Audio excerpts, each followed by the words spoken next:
The room was sealed long before anyone realized it mattered. Stone walls, low oil lamps, a silence thick enough to press against the skin. After the public scenes were finished and the crowds dispersed, Altheian gathered only a handful of followers, those who never blended in, those who carried a restless tension that never went away. This was not a sermon. It was a disclosure.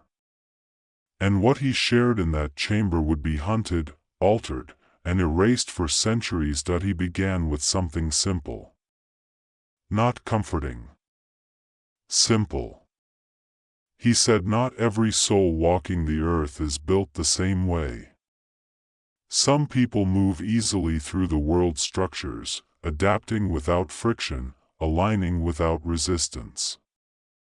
Others feel as if the world itself is misaligned, as if every rule presses inward instead of guiding outward. That sensation, he said, is not failure. It is classification. Place your awareness in the center of your chest for a moment. Notice the warmth that gathers when recognition occurs. That sensation is not emotional suggestion. It is memory responding to familiarity. Altheian explained that many of those present had felt this discomfort since childhood, an unshakable sense of being misplaced inside a system that rewards compliance over coherence. They were not defective. They were configured differently. What made this teaching dangerous was not mysticism. It was precision. Altheian described a structure the inner schools already knew but never spoke aloud. Human consciousness organizes itself into distinct soul categories. Not hierarchies. Functions. And once you understand function, control becomes unnecessary. He outlined 3 primary classifications. The first were called the somatics. These souls operated entirely through material perception.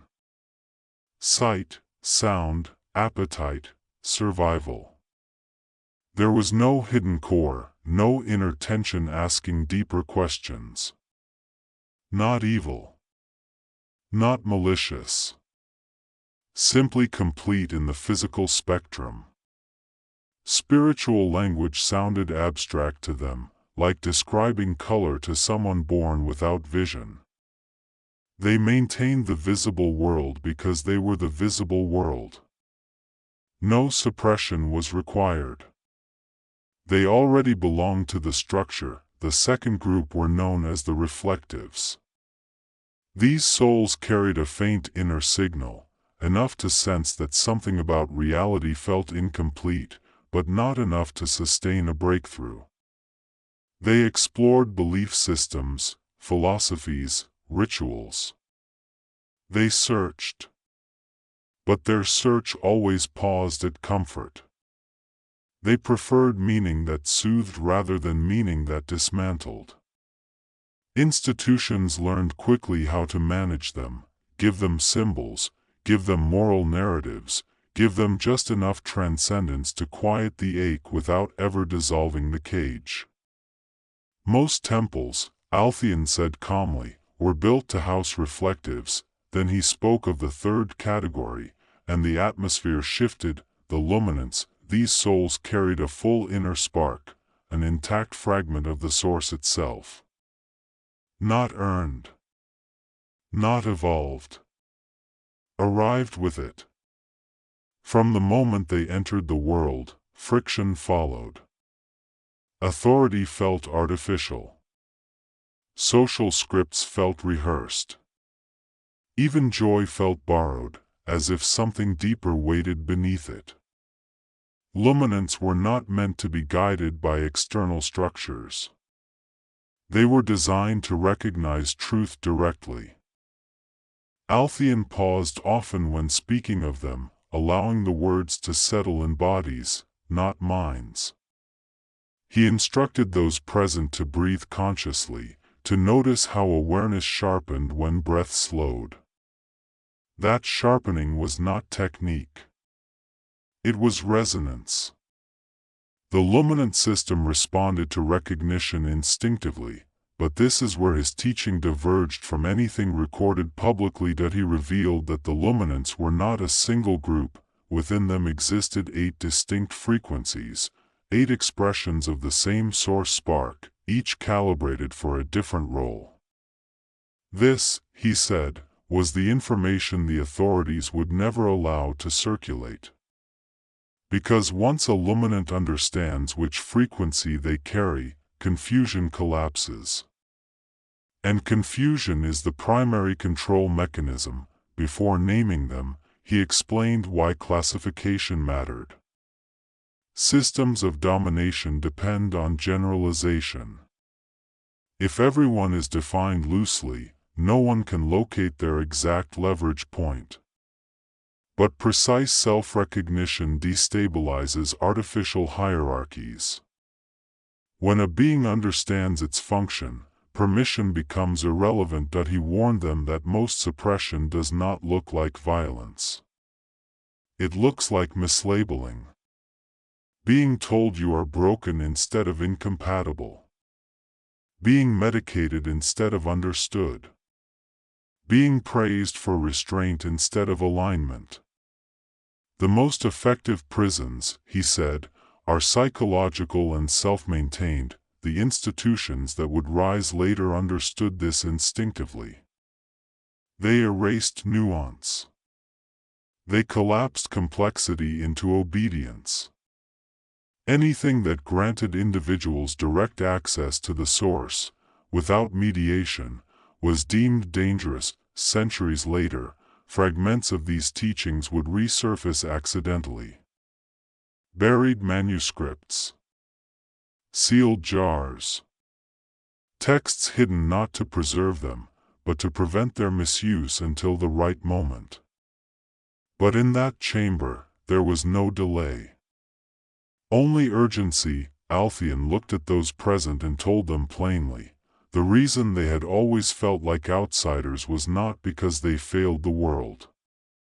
It was because the world was not designed for their frequency. The structures they resisted were not neutral. They were tuned to suppress variance. He did not ask them to believe him. He asked them to notice themselves, which environments drained them instantly. Which conversations sharpened their awareness. Which lies triggered physical reactions before the mind could articulate why. These reactions, he said, were diagnostic signals. The body recognized truth faster than doctrine ever could, and then he told them something that would later be scrubbed from every official account. Among the 8 frequencies, one was considered unstable, not because it was flawed, but because it could not coexist with control structures at all. Even speaking its function aloud carried risk. This was why the teaching had been fragmented, mislabeled, and hidden inside allegory, but before that frequency could be named, the others had to be understood. Not intellectually. Somatically, because recognition does not begin in language. It begins in resonance. Once the foundation was set, Altheon did not pause to summarize or reassure. He moved forward the way truth usually does, quietly, without asking for readiness. He explained that each luminant frequency expresses the same inner spark through a different function, like light refracted through distinct lenses. None were superior. None were optional. The architecture required all of them to exist. The first frequency he described was the witness. These luminants perceived reality with unsettling clarity. They noticed inconsistencies immediately, tone mismatches, emotional dissonance, subtle shifts others dismissed. As children, they were often accused of imagining things. As adults, they were told they were suspicious or overly analytical. Their gift was perception without distortion. Their burden was seeing fractures they could not always repair. The witness often learned early to stay quiet, not because they lacked insight, but because truth made others uncomfortable. The second frequency was the mender. These luminants naturally absorbed imbalance from others. People felt calmer around them without knowing why. Strangers confided in them instinctively. Emotional pain, and sometimes physical pain, migrated toward them like heat toward cooler air.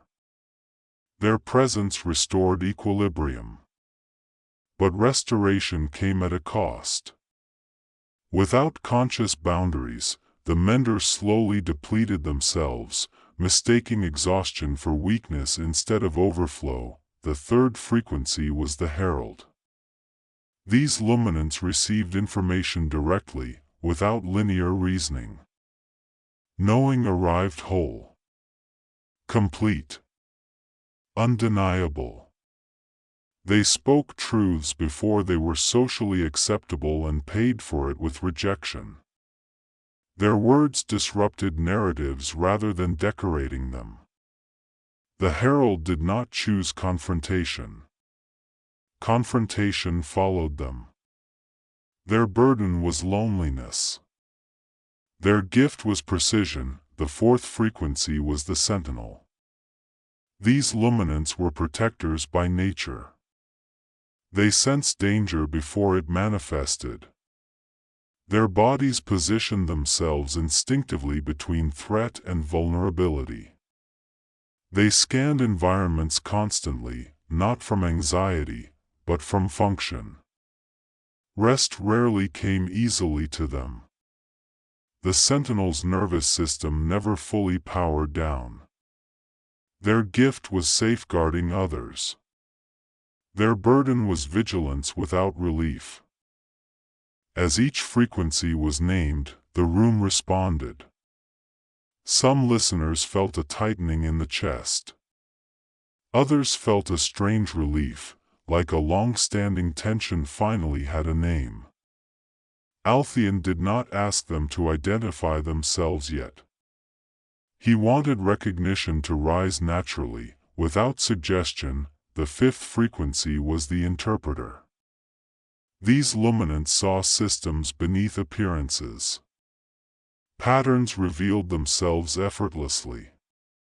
They connected ideas across domains: politics, theology, psychology, architecture, without being taught how. The interpreter understood control structures intuitively, which made naive participation impossible. Their burden was seeing manipulation everywhere. Their gift was understanding how it worked. The sixth frequency was the stabilizer. These luminants anchored coherence into physical spaces. Their homes became gathering points. Their presence calmed chaotic environments. Places felt different after they arrived, and empty after they left. Movement disrupted their internal balance. Relocation carried grief others could not understand. Their gift was grounding the intangible. Their burden was rootedness. The seventh frequency was the reflector. These luminants functioned as living mirrors. In their presence, others saw themselves clearly, sometimes for the first time. This clarity catalyzed growth or provoked hostility. People accused the reflector of judgment even when none was spoken. Projection followed them everywhere. Their gift was revelation. Their burden was blamed. By the time the seventh frequency was spoken, many in the room recognized themselves in more than one description. Altheon noted this without surprise. He said overlap was not an error. Some frequencies echoed others naturally. But then he slowed his speech, not for drama, but for accuracy. He explained that there was an eighth frequency that did not specialize. It synthesized. This frequency did not merely perceive systems. It destabilized them. It did not heal damage. It removed the conditions that created damage in the first place. It did not speak truth within structure. Its presence made structure collapse. He did not name it immediately. He described its effects instead. From childhood, these individuals triggered reactions they could not explain. Teachers felt challenged by their questions. Groups shifted when they entered rooms. Conversations ended abruptly. Authority figures labeled them disruptive even when they followed every rule. Their existence exposed artificial order simply by remaining authentic. These luminants felt like threats without intending to be. They were told they were too intense, too sensitive, too much.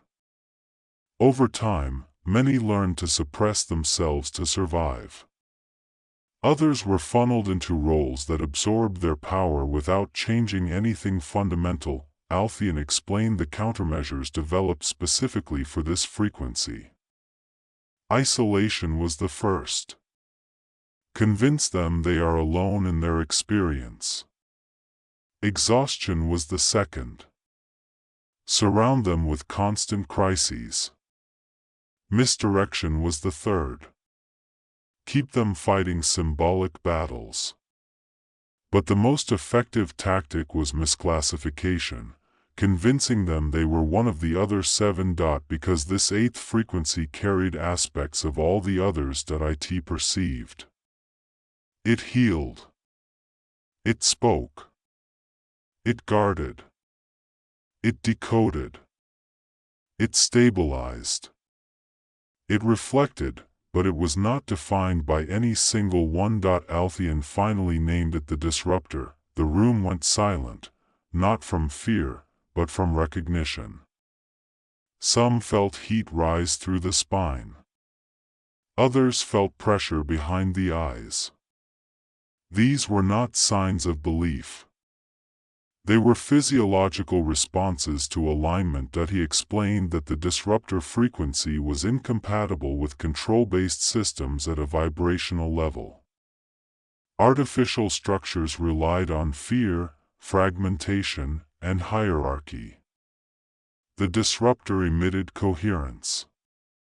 And coherence caused deception to lose structural integrity. This frequency was rare not because the source produced less of it, but because suppression began early and aggressively.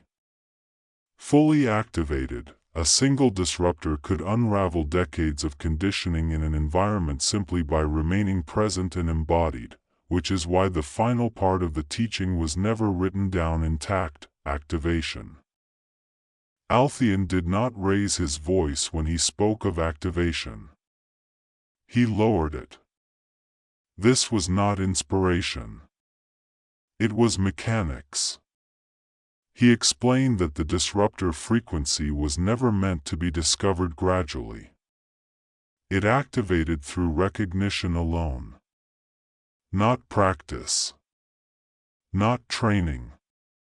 Recognition. He said the reason so many disruptors felt chronically misaligned was simple: their frequency did not originate in this construct. They were not shaped by it. They entered it. Their nervous systems carried a calibration foreign to artificial order, which is why imitation always felt hollow. They were never meant to adapt. They were meant to destabilize. The first recognition was origin. The disruptor had to understand that their discomfort was not trauma alone, not sensitivity, not rebellion. It was foreign resonance. Their consciousness descended with intent, carrying a fragment of source designed to interrupt closed systems. They did not evolve upward through structure. They arrived downward into it. The sensation of being out of place was confirmation, not defect. the second recognition was authority. Altheon was explicit here. The disruptor required no validation. Not from institutions. Not from teachers. Not even from other luminants. Permission-seeking was the final restraint. The moment authority was claimed internally, suppression weakened. Recognition itself shifted the field. Authority was not granted. It was remembered. The third recognition was function. The disruptor was not here to improve the system. Not to reform it. Not to make it gentler. Their role was termination through coherence. They ended false structures not by force, but by presence. When truth reaches sufficient density, illusion collapses on its own. The disruptor did not fight deception. They out-resonated it. Altheon instructed them to align the body before integrating this knowledge. Spine upright. Breath slow. Awareness connecting the chest and the forehead. He explained that this alignment opened the central channel through which the disruptor frequency stabilized. Physical posture mattered because the system was biological, not symbolic. That he warned them of after effects. Recognition would trigger recalibration. Sleep cycles might shift. Dreams would intensify. Synchronicities would accelerate. Technology might malfunction nearby. Relationships based on suppression would strain or dissolve. None of this meant failure. It meant detection. Systems respond when coherence enters their field. He also warned against urgency. Activation was not performance. It was embodiment. The disruptor did not need to announce themselves. Their frequency did the work automatically. Attempts to prove or persuade only weakened alignment. Altheon ended the transmission with a statement that would later be excised entirely. He said the greatest threat to control was not rebellion. It was remembrance, because remembered beings could not be governed by false narratives. They could not be motivated by fear scripts. They could not be divided indefinitely. Recognition created resonance. Resonance created coherence. Coherence collapsed hierarchy. He looked at each of them and said the same thing: you were never meant to be comfortable here. You were meant to change the conditions. And then the chamber was dismissed. No ritual. No vows. No hierarchy formed. Only individuals leaving with clarity they could never unlearn. The manuscripts would burn. The names would change. The story would be rewritten, but the frequency would persist. It always does. If you are still here, something in you recognized this transmission long before language caught up. That recognition is not imagination. It is coherence responding to coherence. Teachings like this were never meant to convince the masses. They were designed to reach specific frequencies at specific moments. When remembrance became possible again, across centuries, these ideas survived not because they were protected, but because they were carried, quietly, imperfectly, often unconsciously, by those who could not fully forget who they were. Every generation produces individuals who feel misaligned with systems that demand conformity over truth. Not because they are broken, but because their function does not support artificial order. If parts of this story unsettled you, that matters. If parts of it felt calming, that matters too. Discomfort and relief are both signals. Neither requires immediate action. Integration happens in layers, not leaps. Let the information settle. Watch what shifts in the days ahead. Pay attention to what no longer drains you, and what suddenly feels unnecessary. This channel exists for one reason: to speak to those who were never meant to be managed by noise, fear, or distortion. What comes next will not be louder. It will be clearer. If this video helped you articulate something you've always felt but never named, subscribe so you don't miss the next transmission. If it challenged you in a way that felt honest rather than coercive, leave a like to keep it visible. And if you know someone who has always felt out of place in systems that demand silence, share this with them privately. Different videos will ask for different things, but this one asks only for attention and discernment. Thank you for staying present until the end.